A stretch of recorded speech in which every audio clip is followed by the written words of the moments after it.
Assalamualaikum warahmatullahi wabarakatuh.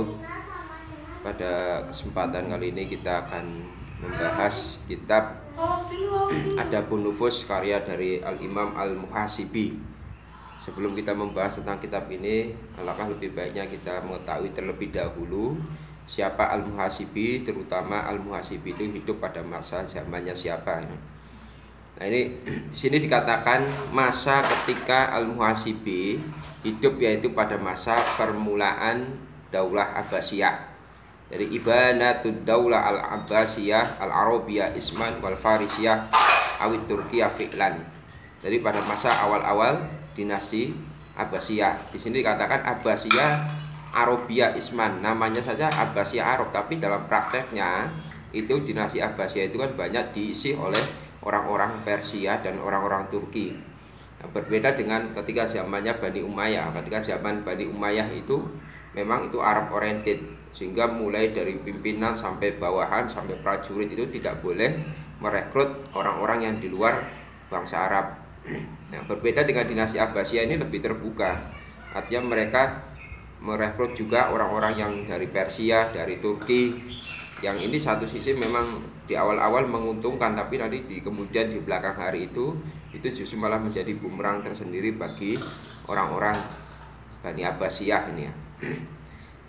Nah, wa amal makanu fa huwa ma bainal Basra wa Baghdad. Dia berada di tempat antara daerah Basrah dan Baghdad.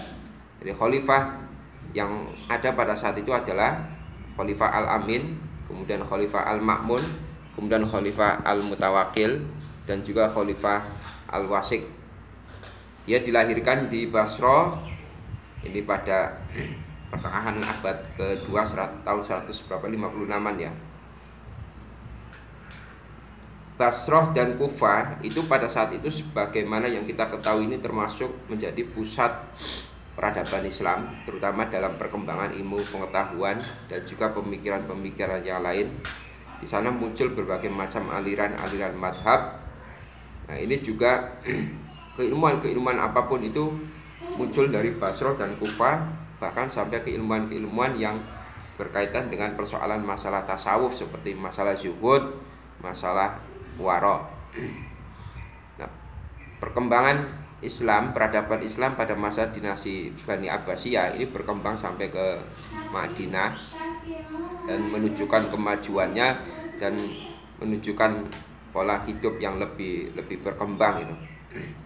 Ini gambaran secara umum tentang kondisi ketika zaman Al-Muhasibi saat itu hidup itu ya. Nah, Al-Muhasibi ini dengan melihat berbagai macam adanya pertentangan antar madhab, terutama saat itu juga muncul kelompok-kelompok Mu'tazilah. Al-Muhasibi berusaha untuk menegaskan dirinya untuk mengikuti paham-paham ahli sunnah wal jamaah. Nah, apa yang dilakukan oleh Al-Muhasibi ini untuk menegaskan dirinya mengikuti paham ahli sunnah wal jamaah? Nah, dia berusaha untuk mengikuti apa yang telah dilakukan oleh Rasulullah dan para sahabatnya. Jadi apapun yang ditempuh oleh Rasulullah dan yang ditempuh oleh para sahabat, itulah yang diikuti oleh Al-Muhasibi. Sesuai dengan istilah ahli sunnah wal jamaah itu kan berarti as-sunnah itu ya jalan yang ditempuh oleh Rasulullah dan oleh para sahabat. Kemudian Al-Muhasibi berupaya untuk menghindari sejauh mungkin perselisihan, perbedaan pendapat yang sampai mengatakan kepada perpecahan. Karena apa? Karena di sini dikatakan umat itu yang dibutuhkan itu justru malah persatuan, kesepakatan. Karena apa? Karena kalau misalkan terjadi perselisihan, terjadi pertentangan, itu justru malah yang terjadi itu malah umat semakin bingung. Ketika dari berbagai macam banyak aliran-aliran madhab, pemikiran-pemikiran yang berkembang, ketika satu sama lain saling berbeda, saling menegasikan, mengatakan kebalikan satu sama lain. Nah, ini kan orang-orang nanti jadi bingung. Maka kemudian Al-Muhasibi berupaya untuk menghilangkan perselisihan itu dengan mengutarakan pendapat-pendapat yang lebih kepada kesepakatan-kesepakatan para ulama. Kemudian yang ketiga, dia berupaya untuk mengkonsenkan dirinya, pengajaran-pengajarannya dan suluk-suluknya itu lebih mementingkan kepada persoalan-persoalan yang terkait dengan akhirat. Nah, dia lebih memfokuskan diri pada persoalan-persoalan tentang tasawuf. Dan di dalam persoalan tasawuf ini kan ada yang namanya al-bidayah wa nihayah, ada permulaan, ada akhirannya. Jadi seperti yang kita ketahui dalam tasawuf itu ada pembahasan tentang makomat, mulai dari awal makom tobat sampai terakhir kalau misalnya sampai ke ma'rifat ataupun mahabbah. Itu adalah proses yang ditempuh oleh seseorang, bahwa ketika kita ingin bertasawuf itu mesti ada awalan dan juga ada akhirannya. Artinya akhir itu adalah makom tertinggi yang ditempuh oleh seseorang ketika dia sudah melewati makom-makom sebelumnya. Tentang posisi al-muhasibi dalam bidang ilmu dan pengetahuan ini diakui oleh para ulama-ulama yang hidup sezamannya. Ini dikatakan al-muhasibi ini termasuk orang-orang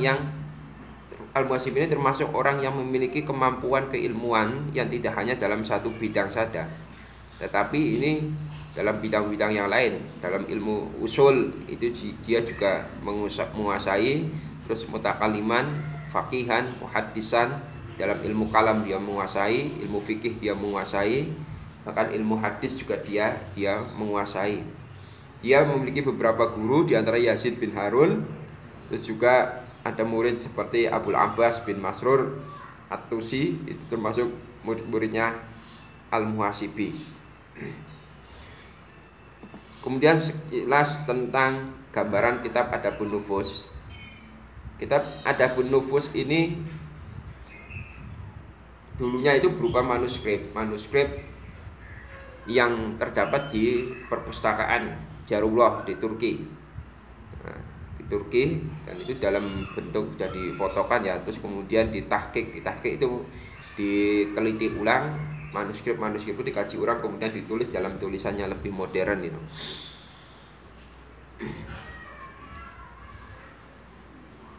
Dan ini mengandung kumpulan-kumpulan dari tulisan-tulisannya al-muhasibi, nah, dengan memberi nama itu A'malul Qulub wal Jawarih. Jadi ada yang memberikan nama sebelum menjadi nama Adabun Nufus, itu ada istilah A'malul Qulub wal Jawarih. Ini hasil dari kumpulan-kumpulan turas-turasnya al-muhasibi itu kemudian dikumpulkan jadi satu, ini menjadi kitab Adabun Nufus. Nah, kitab ini termasuk kitab yang istimewa, kitab yang penting, karena di dalamnya ini menjelaskan tentang berbagai hal yang harus diketahui oleh seseorang. Kalau kita lihat dari judulnya kan Adabun Nufus ini, jadi berkaitan dengan masalah jiwa. Jiwa itu baik dia bagi orang yang masih syabab, pemuda, ataupun dia itu orang yang sudah usia lanjut dan sebagainya. Nah, ini di sini dibahas tentang Adabun Nufus. Nah, keistimewaan dari kitab ini, Imam Al-Muhasibi ini mampu untuk menguraikan persoalan-persoalan yang itu terasa samar oleh ulama-ulama lain. Nah, sehingga Al-Muhasibi ini mampu menguraikan persoalan-persoalan yang susah, yang sulit dari akar persoalannya ini. Terus juga wujubu tathirin nafsi min khalaiqis su'i qabla amalil birri min nawafil. Kitab ini menjelaskan bahwa kita ini wajib untuk mensucikan diri kita dari akhlak-akhlak yang tercela sebelum kita melakukan amal-amal kebaikan. Nah, ketika kita melakukan amal-amal kebaikan, terutama amal kebaikan yang sifatnya sunnah ya. Kalau amal kebaikan yang sifatnya wajib itu kan sudah menjadi kewajiban kita, itu sudah jelas pasti kita lakukan. Dan orang itu biasanya lebih banyak riya itu dalam amalan-amalan yang sifatnya sunnah. Kalau amal-amal wajib kan karena banyak yang melakukan, sehingga itu bukan sebuah keistimewaan. Yang keistimewaan itu yang ketika orang melakukan amalan sunnah, misalkan yang lain tidur, dia tahajud, yang lain tidak puasa, dia puasa Senin Kemis. Yang lain tidak dzikir, tidak wiridan, dia dzikir sendiri. Yang lain tidak baca Quran, dia baca Quran sendiri. Nah, sebelum melakukan amalan kebaikan, terutama amalan-amalan yang sunnah, itu maka di sini kita wajib untuk mensucikan diri kita. Nah, kenapa? Karena kebaikan ketika dicampuri dengan kejelekan, maka akan menjadi jelek semuanya. Maka seseorang itu dituntut untuk meninggalkan kejelekan secara total, bukan dituntut untuk melakukan kebaikan. Justru malah yang dituntut oleh seseorang itu meninggalkan kejelekan, bukan melakukan kebaikan. Karena yang paling utama itu adalah meninggalkan kejelekan. Ketika kejelekan itu sudah ditinggalkan, maka secara otomatis nanti kebaikan itu akan mudah untuk dilakukan. Nah, berbeda ketika orang itu melakukan kebaikan tapi masih ada kejelekan di dalam hatinya, di dalam dirinya, maka ini yang akan menjadi ganjalan amal kebaikan dia. Kayak orang sholat tapi masih ada kejelekan di dalam hatinya, yaitu sifat riya, sifat ujub, takabur dan sebagainya, maka nanti sholatnya tidak akan berfungsi. Sholatnya justru malah menurut keterangan di sini akan menjadi jelek gara-gara kecampuran perkara yang jelek tadi. Tetapi kalau orang itu terlebih dahulu mensucikan dirinya dari perkara-perkara yang jelek, maka ketika orang itu sudah bersih hatinya, maka dia akan dengan mudah untuk melakukan kewajiban-kewajiban. Kemudian juga kitab ini menjelaskan bahwa kita punya kewajiban untuk membedakan mana yang wajib dan mana yang sunnah. Jadi harus bisa membedakan mana yang wajib, mana yang sunnah dalam amal kebaikan itu ya. Karena tuntutannya itu juga berbeda, dan juga kandungan pahalanya juga itu jelas berbeda. Dalil-dalil yang digunakan itu juga berbeda kalau antara yang wajib dengan yang sunnah ini. Kebanyakan hidup di dunia ini dipenuhi dengan ujian dan cobaan. Bukan untuk bersenang-senang, untuk bermegah-megahan sehingga membuat orang itu lalai atau lupa.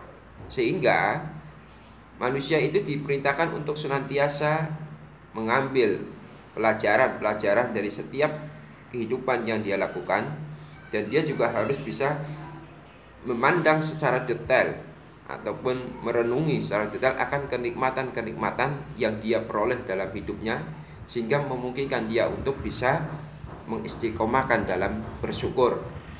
Ketika kita hidup ini, kita berupaya untuk selalu memandang kenikmatan-kenikmatan yang kita dapatkan dari Allah ini, sehingga akan memudahkan kita untuk selalu bersyukur kepada Allah Subhanahu wa taala. Kemudian kitab ini juga mengajarkan agar kita ini melepaskan nafsu kita dari kecintaan terhadap dunia dan dari keinginan nafsu untuk menjadikan dunia sebagai tujuan. Ini nafsu itu kan tidak bisa dimatikan, nafsu itu tidak bisa dihilangkan, tapi nafsu itu dikendalikan. Agar apa? Agar nafsu itu menjadi lebih stabil, iktidal, sehingga nanti syukur-syukur kalau nafsu itu bisa menjadi nafsul mutmainnah, yang irji'i ila rabbiki radiyatan mardiyah, nafsu yang selalu kembali kepada Allah dalam keadaan ridho pada Allah dan ridho oleh Allah, dan juga nafsu yang masuk dalam kelompok-kelompok hamba-hamba Allah. Wal faslu bainal akhirah wad dunya, dan kita memisahkan antara akhirat dan dunia. Akhirat dan dunia itu sudah jelas berbeda. Kalau bahasa pasnya itu bukan menyeimbangkan dunia dan akhirat ya, itu dunia dan akhirat itu tidak bisa diseimbangkan. Kalau namanya seimbang itu kan berarti kan sama porsinya dunia dan akhirat. Padahal dunia dan akhirat itu porsinya beda. Quran mengatakan wal akhiratu khairu laka minal ula wal akhiratu khairu wa abqa. Akhirat itu justru lebih baik daripada dunia. Maka kita jadikan dunia ini adalah sebagai jalan ataupun sebagai wasilah untuk bisa mendapatkan kehidupan akhirat. Kenapa? Karena untuk menuju akhirat itu kita tidak bisa melepaskan diri dari dunia. Anda beribadah, sholat itu ya butuh perkara-perkara dunia. Totalitas keimanan itu berada pada mengingat akhirat, mengingat kembali kita kepada Allah, mengingat kematian dan kehidupan setelahnya. Dan ini yang ditempuh oleh Rasulullah dan sesuai dengan apa yang tertuang di dalam Al-Quran. Dan inilah yang bisa mengobati penyakit-penyakit jiwa, penyakit nafsu, dan juga penyakit hati. Jadi dengan banyak mengingat akhirat, banyak mengingat kita bahwa kita akan kembali pada Allah, mengingat kematian, tapi dengan mengingat ini dengan sebenar-benarnya. Kita percaya pada Quran bahwa akhirat itu lebih utama daripada dunia. Kita percaya bahwa kullu nafsin dha'iqatul maut, setiap manusia itu pasti akan merasakan kematian. Kita percaya bahwa innalillahi wa inna ilaihi raji'un, kita semua akan kembali kepada Allah. Maka kita akan merenungi bahwa kita hidup di dunia ini hanyalah sementara. Kehidupan yang abadi itu adalah di akhirat nanti. Ketika sampai pada pemahaman yang betul, keyakinan yang mantap ini, orang akan lebih mementingkan akhirat sehingga dia tidak menjadikan dunia ini sebagai tujuan hidupnya, tapi dunia ini hanyalah sebagai wasilah atau perantara, karena tujuan hidup yang sesungguhnya itu adalah ibadah untuk meraih akhirat tadi. Terus juga kitab ini memiliki keistimewaan mampu meringkas pembahasan-pembahasan yang dibutuhkan oleh umat Islam. Jadi tidak begitu bertele-tele yang kemudian membuat orang itu jenuh. Jadi di sini dijelaskan secara singkat. Kita ambil contoh misalkan seperti Siyasatun Nafs. Di sini fa idza anta araftal haqqa fa aqrarta bihi wa dallakal haqqu ala anna Allah 'alaika ma'al fara'id dhahira fardhon batinan huwa tashihus syara'ir wa istiqamatul irada wa sidqun niyah wa mufatashatul himma wa niqa'ud dhamir min kulli ma yakrahu Allahu wa adamun wa akhdun nadmi ala jami' ma madha min at-tawa'ib bil qalbi wal jawari ala man hawlahu anhu. Kalau kamu sudah mengetahui tentang hakikat kebenaran, atau bisa juga diartikan di sini al-haq itu ya Allah ya, karena kebenaran itu sebenarnya dari Allah. Dan kamu mengakui hal tersebut, dan kebenaran-kebenaran itu mengajarkan kepadamu, menunjukkan kepadamu bahwa Allah itu memerintahkan kepada kita kewajiban-kewajiban yang zahir, fardhon batinan. Kewajiban-kewajiban ini ada kalanya kewajiban yang sifatnya zahir dan juga ada kewajiban yang sifatnya batin. Makanya ada amal zahir, ada amal batin. Allah mewajibkan itu tidak hanya mewajibkan sholat, tidak hanya mewajibkan zakat, puasa, haji dan sebagainya. Kalau itu kan jelas amal-amal zahir. Tapi Allah juga mewajibkan kepada kita untuk mensucikan hati kita, mensucikan jiwa kita, untuk menghindarkan dari sikap sombong, ujub, riya dan sebagainya, menguatkan niat kita, membersihkan hati kita dari segala sesuatu yang dibenci oleh Allah, dan kemudian menyesalkan dalam diri kita atas segala dosa yang telah kita lakukan dengan taubat-taubat yang kita lakukan ini. Nah, ini Nabi mengatakan innamal a'malu binniyat wa innamal likulli imri'in ma nawa. Segala sesuatu amal kebaikan itu tergantung pada niatnya. Dan ini juga bahwa di dalam hati seseorang itu ada hati yang memiliki peranan penting, yang itu akan mengendalikan segala aktivitas manusia.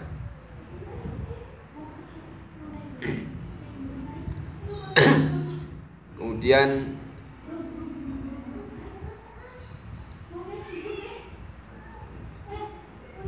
di sini dijelaskan tentang bainal lisan wal qalbi. Jadi khatarul lisan. Jadi ini bahayanya lisan ya. Ya akhi nafsaka ala nafsik angsada min tuhmatika ada adwanaka wa khaf ya akhi min lisanika asyadda min khaufika minas sabu'i ad-dhari. Jadi takutlah kamu, wahai saudaraku, takutlah kamu akan lisanmu yang lebih kuat takutnya itu dibandingkan takutmu terhadap hewan buas. Karena hewan buas yang akan menerkam kamu. Karena apa? Karena sini fa inna qatila sabu min ahli iman sawabuhu al jannah. Karena orang-orang dari ahlul iman ketika dia dimakan oleh hewan buas, maka maka dia akan mendapatkan pahala surga. Ini ya termasuk mati syahid ya, orang meninggal karena musibah, dalam hal ini dimakan oleh hewan buas ini. Sementara qatilul lisan uqubatuhu annar. Orang yang ini dia terbunuh karena lisan, ini maka hukumannya ini adalah neraka, kecuali ketika Allah itu mengampuninya. Ketika orang itu dia tidak bisa menjaga lisannya, tidak bisa memelihara lisannya, maka dia berarti menjadi korban lisan. Akhirnya dia mengatakan sesuatu yang tidak baik, mengatakan sesuatu yang tidak pantas, yang itu menjadi larangan Allah. Dan hendaknya kita juga selalu melindungi diri kita dari kelalaian dalam lisan. Karena apa? Di sini fa innahu sabu'un darun. Lisan itu seperti hewan buas yang membahayakan. Yang pertama kali mengendalikan lisan itu adalah ya pemilik lisan itu sendiri. Maka kuncilah pintu pembicaraan dari dirimu dengan kunci yang kuat, yang terpercaya. Dan kemudian jangan kau buka pintu tersebut kecuali dalam hal-hal yang memang itu harus dilakukan. Fa idza fatahtahu fadhar, kalau memang itu kemudian kamu harus ngomong dan perlu membuka ucapan, maka waspadalah, ambillah ucapan-ucapan atau ucapkanlah sesuatu sesuai dengan kebutuhannya saja. Baru setelah itu kemudian kunci lagi pintu omongan kita. Jadi ibaratnya mulut kita ini jangan gampang untuk diucapkan. Kata Al-Muhasibi ini, kuncilah mulut kita dengan kunci yang kuat. Silakan nanti dibuka kalau memang kamu membutuhkan harus mengatakan sesuatu yang penting. Nah, kalau sudah dibuka, hati-hati, omongkan saja sekedar kebutuhannya saja, jangan ditambahi berlebihan. Baru setelah itu selesai, kunci lagi. Ini perintah agar kita ini selalu mengunci mulut kita ini. Jangan sampai kita ini melupakan hal itu dan kita terlalu berlarut-larut dalam pembicaraan sehingga kita ngomong ngalor ngidul panjang ini, sehingga ini akan bisa membuat justru malah kita menjadi rusak sendiri. Dikatakan bahwa man najah, apa keselamatan itu? Dijawab amsik alaika lisanaka. Keselamatan itu adalah dengan menjaga lisan kita. Jadi menjaga lisan kita jangan sampai kemudian terlalu berlebihan dalam ngomong. Man somato naja, barang siapa yang diam maka dia akan selamat. Berarti kan kebalikannya, kalau orang gampang ngomong itu banyak keplesetnya, dikhawatirkan itu dengan ucapannya itu. Kemudian amalul qalbi ala amalil lisan, keutamaan amal fadlu amalil qalbi ala amalil lisan. Keutamaan amal hati atas amal lisan. Jadi amal hati itu lebih tinggi derajatnya daripada amal lisan.